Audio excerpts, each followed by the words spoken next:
Hello everyone, welcome back to learnWebCoding. My name is Durgesh Sahani. In the previous video, we built product CRUD with image upload. In this final episode, we turned the dashboard into a real data screen.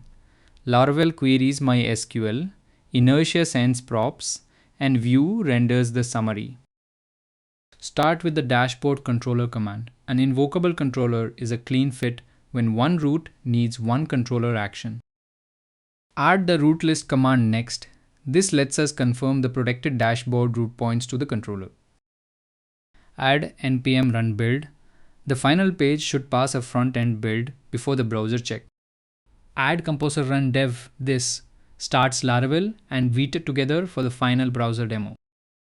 Generate the dashboard controller now.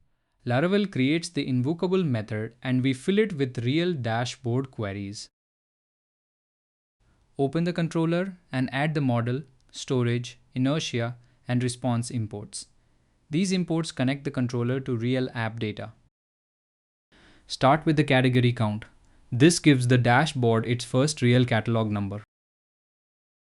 Add product totals next. We count all products and then count only active products.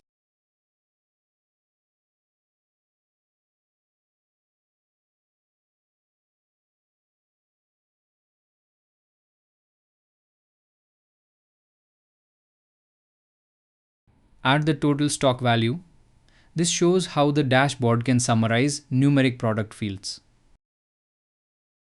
Build the recent products query. We load the category relation and take the latest 5 products. Map the products into a clean shape for view. The image path becomes a public storage URL. Return the dashboard page through inertia. The stats array and recent products become view props. Update the dashboard root. Instead of rendering a static page, it now calls the dashboard controller. Open the dashboard view page. We will replace the static cards with props from Laravel. Start with imports. Head controls the page title and link creates navigation cards inside the existing authenticated layout. Add the stat type. Each stat card needs a label, value, and helper text. Add category and recent product types. These match the product data returned from Laravel. Define the props for stats and recent products. This is the contract between the controller and view page. Start the template with head and the main page area. The authenticated layout is already applied by the Inertia starter kit. Open the stats grid. The grid will render all summary cards from one array. Write the V for loop for stats. View repeats one card for each object from Laravel. Inside each card, show the label, value, and helper text. The visible numbers now come from MySQL. Add quick links for categories and products. These cards make the dashboard useful as a starting point. Open the recent products section.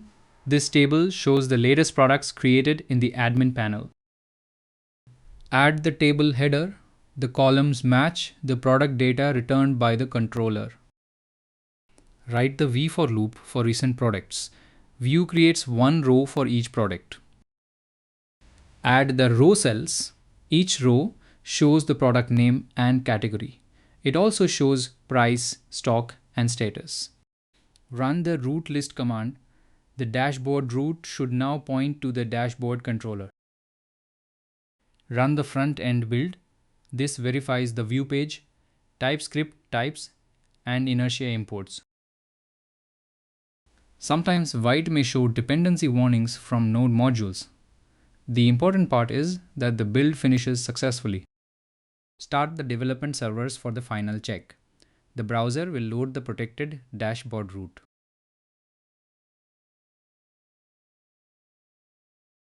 Log in as the admin user. The final dashboard is still protected by Laravel authentication.